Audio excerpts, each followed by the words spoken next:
yang bisa memicu terjadinya penyakit-penyakit pembuluh darah. Ya, kita ada testimoni juga sebelum lanjut. Nah, ini dia Ibu Christine boleh cerita tentang suaminya. Ini ibu yang luar biasa. Kenapa? Ya, kita tahu hisap harusnya diemut-emut, dikulum-kulum, ini dimasukin lewat sonde, ya, untuk sehat bapaknya. Ya, kalau kenapa-napa, entah saya dimarahin. Ya, boleh cerita. Nama saya Christine. Saya mau kasih kesaksian tentang suami. Saya saat itu pagi-pagi tidak ada gejala sama sekali dan benar-benar sangat sehat karena masih bisa jemput anak, masih bisa makan bareng sama saya, bahkan masih bisa ngantar saya ke kantor. Waktu itu di City Walk. Jadi setelah hampir 4 jam dia telepon dengan suara yang pelok. Dia bilang apa? Tangan saya lemas sebelah, tapi masih bergaya. Luar biasa bergaya. Dia bilang, kamu ada di mana? Ntar saya jemput. Jadi saya pikir, oh ya udah deh, santai aja. Nggak lama dia telepon lagi, dia bilang tubuh saya makin lemas dan saya nggak bisa gerak sama sekali. Saya kaget. Akhirnya saya bilang, oke, saya jalan. Macet, saat itu hujan besar. Saya minta anak untuk ketemuin suami saya. Ternyata itu separuh badan, benar-benar nggak bisa gerak. Cuma saya pikir apa masih bisa berdiri gitu loh. Jadi gak lama telepon temen, anakmu tuh di sekolahan gak ada jemput, kami jam 5 sore. Saya jadi pusing, saya bilang oke. Saya suruh anak saya pergi jemput anak yang kecil, saya ke tempat kejadian. Dan itu susah sekali taksi. Jadi saya minta tolong orang untuk gotong kiri kanan gitu. Ternyata berdiri aja nggak sama sekali nggak bisa berdiri. Itu yang megang 3 orang aja itu hampir tumbang, bertiga itu benar-benar hampir tumbang, saking beratnya. Begitu saya juga sempat angkat kakinya. Aduh, saya kaget. Itu seperti saya angkat mayat. Karena belum lama itu istri saya baru meninggal karena kanker. Jadi saya juga ikut ngangkat gitu ya, mayat seperti apa saya angkat tuh, saya kaget gitu loh. Jadi saya sampai gemet terus saat itu, benar-benar kenapa? Itu nggak bisa berdiri gitu loh, nggak ada kekuatan sama sekali untuk berdiri tuh. Saya sampai benar-benar pusing. Akhirnya bawa ke rumah sakit untuk dan waktu saya bawa ke rumah sakit itu saya minta riset kemana-mana itu kosong. Teman pada aduh gue lagi sibuk, yang ini lagi pergi, yang ini lagi pergi, dan itu sempat sampai malam itu nggak ketolong kasih riset. Untung saya telepon Ivan, saya bilang kemarin kamu ada beli riset kan, saya bilang tolong pinjemin ke saya. Jadi waktu di UGD itu saya cekokin sampai 8 sampai 9 riset. Saya pikir untuk pertolongan pertama aja. Lewat mulut. Nah, jadi saya kasih itu saat itu lewat mulut, saya suruh anak pukul putihnya supaya melek. Karena dia terus cenderung tidur. Terus cenderung pupilnya itu mengecil. Jadi yang kita ini kan bagus ya, kesadaran itu sama sekali kayak fokusnya hilang, memorinya hilang langsung. Itu hebatnya tuh. Akhirnya saya kasih. Waktu itu memang tensi 160/100. Akhirnya saya masuk ICU. Waktu masuk ICU dokter bilang, saya bilang dok saya mau kasih ini. Apa ini katanya? Gak perlu. Saya dengan gayanya kurang lebih. Akhirnya ya udah saya mundur. Saya pikir oke, saya kasih kesempatan dokter untuk melakukan tugasnya ya. Jadi dengan dikasih obat segini.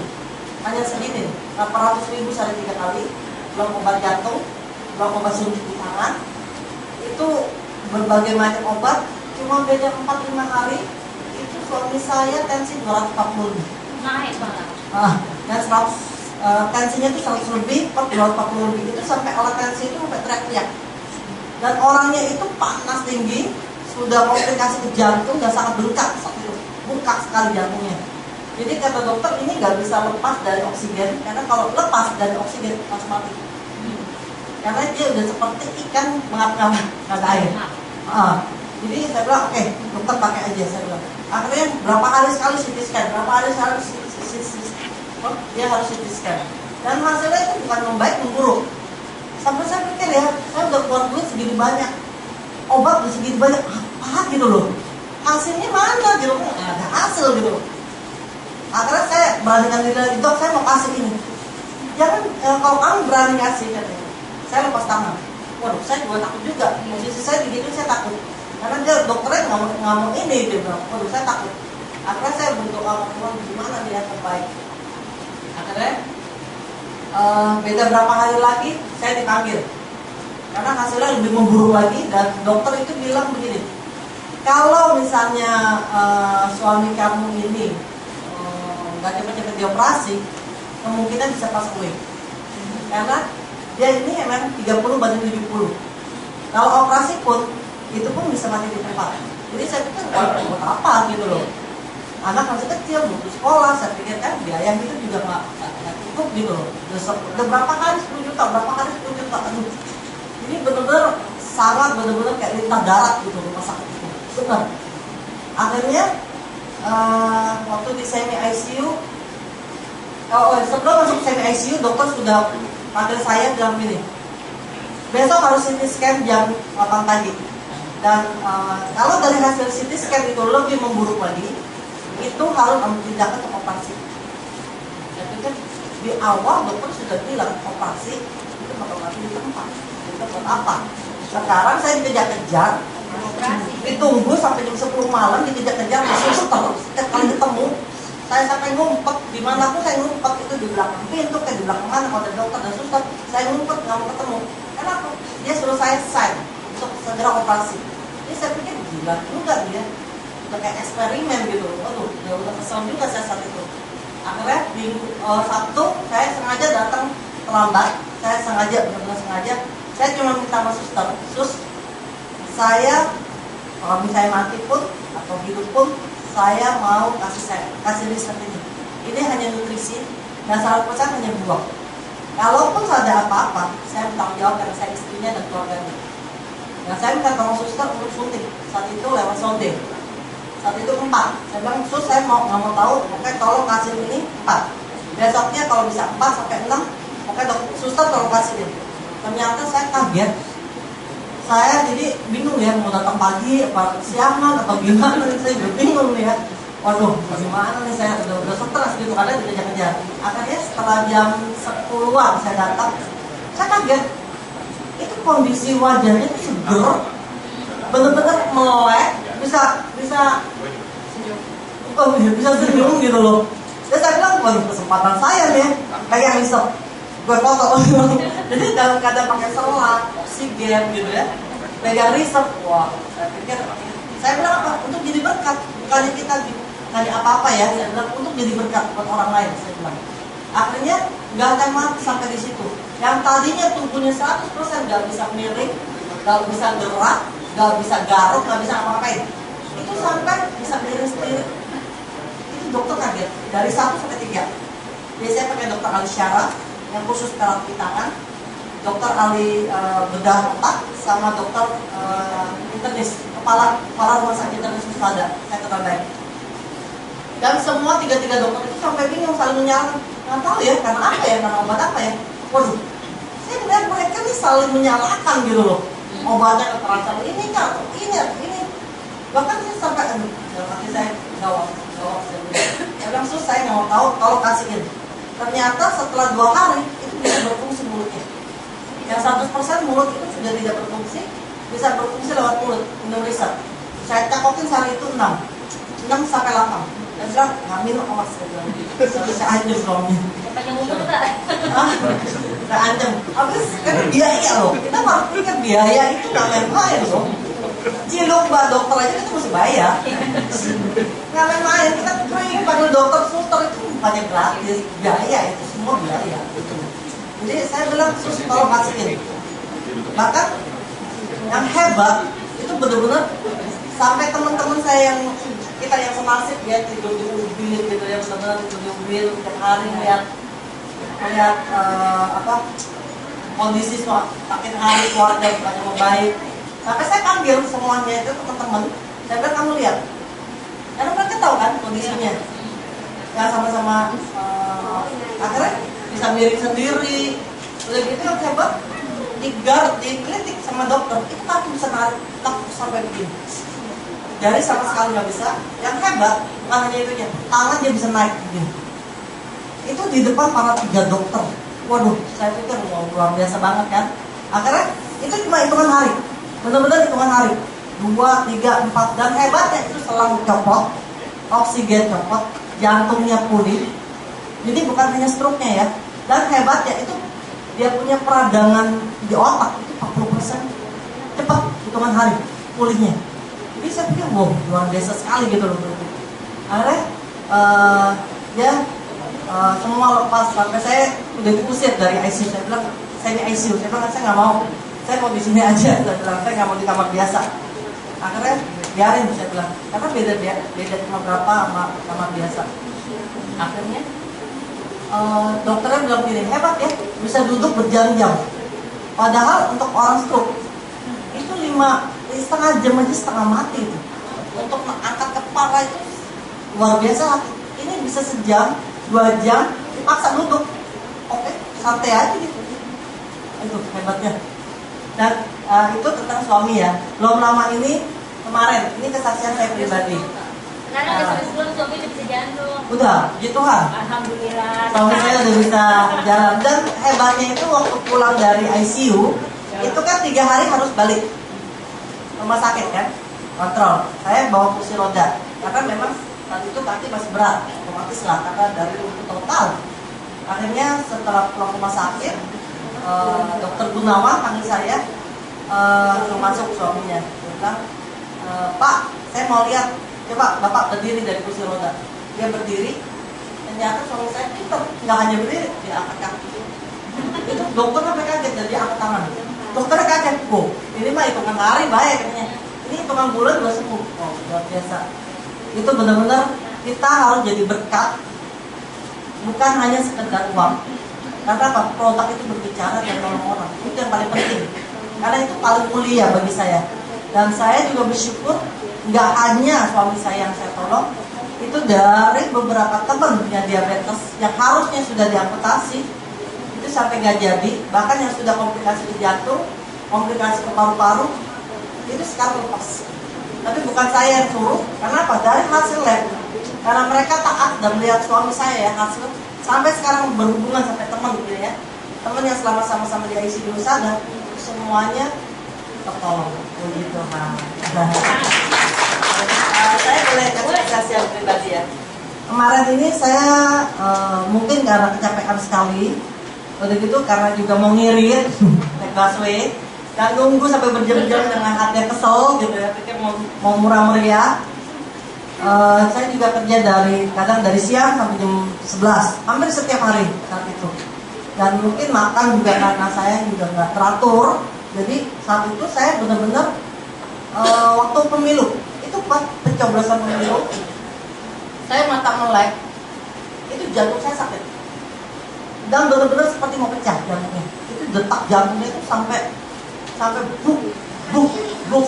Dan itu saya bisa keringetan itu dari kepala sampai kaki itu lucu. Baju itu sebentar habis.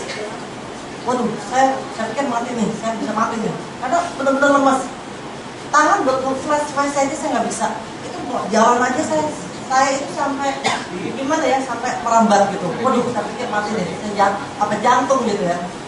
Dan sakitnya itu dari tulang muka, tulang sini, tulang telapak tangan, tulang rusuk, tulang dada, terutama itu jantung seperti mau dipecahin. Itu sakitnya luar biasa.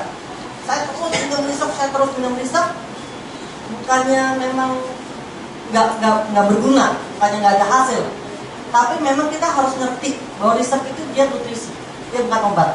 Kita memang butuh obat. Jadi, tapi yang kita butuhkan yaitu apa? Kita harus kejar dari kerusakan sel itu supaya apa? Dia bisa regenerasi, dan dari sel yang mati yang rusak itu yang harus cepat di-repair.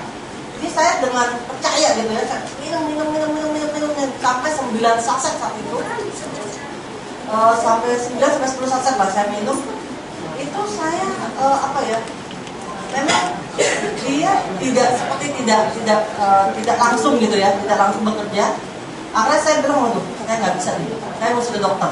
Akhirnya saya saat itu ke dokter, dan dokter bilang, waduh, kalau misalnya telat kondisi saya tanpa bantu riset, mungkin saat itu saya udah mati. Jadi dokter bilang, kamu hebat ya, kok bisa gitu, bisa melewati dari pagi sampai jam setengah 7 baru ke dokter dengan detak jantung yang luar biasa hebat, juga dengan tensi 140/90. Jadi dia bilang, kata dokter, kondisi kamu itu bagus staminanya. Kalau enggak, kamu pasti mati. Udah gitu dia bilang ini, kamu kena virus. Dia bilang gitu, kamu bukan penyakit, kamu kena virus pneumonia. Saya bilang, pneumonia tuh apa dok? Saya bilang, kan jadi dokter itu suami istri terbaikku.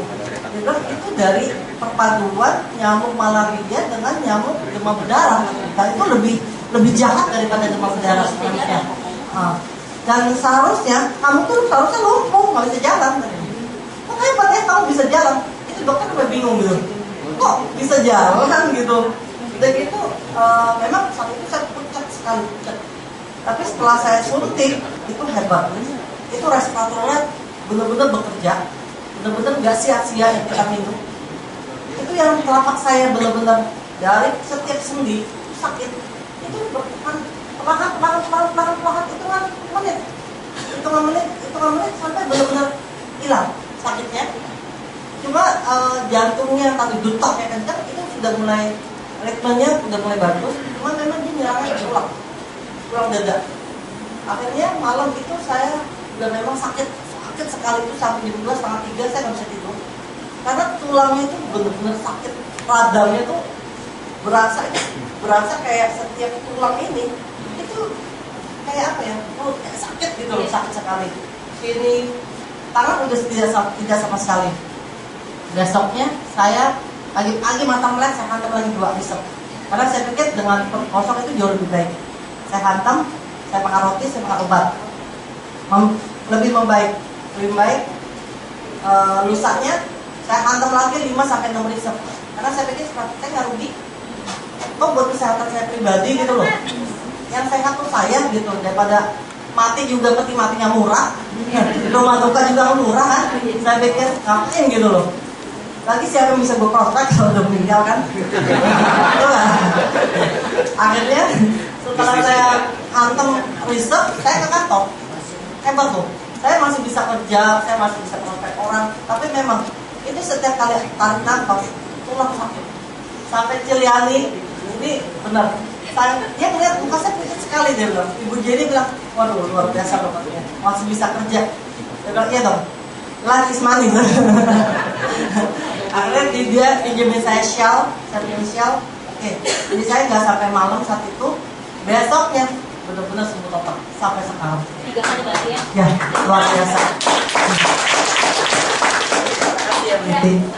Testimoni luar biasa. Saya pernah kena cikungunya. Saya pernah. Jadi saya bisa ngebayangin. Saya habis melahirkan waktu itu anak pertama. Bayangin Bu, anak pertama habis dilahirin kan harusnya digendong-gendong. Saya nggak bisa gendong anak karena tangan lumpuh, badan panas. Udah gitu kita kalau udah megang diri aja nggak bisa. Tangan itu udah nggak bisa ngapa-ngapain. Seperti yang tadi bilang, bisa jalan aja bagus. Saya udah nggak bisa. Datang ke mana? Ke dokter, ya, ke rumah sakit Pasar Rebo. Ya, itu udah dibawa kemana udah begini aja, nggak bisa nyusuin, nggak bisa apa-apa. Ya ketularan sama bidannya waktu bantu saya melahirkan di rumah sakit. Ya dia kena cikungunya nular ke saya. Dia waktu itu tahun 2004. Jadi saya bisa bayangin rasanya sakitnya luar biasa. Ya memang nggak ada jawaban kalau kita kena virus.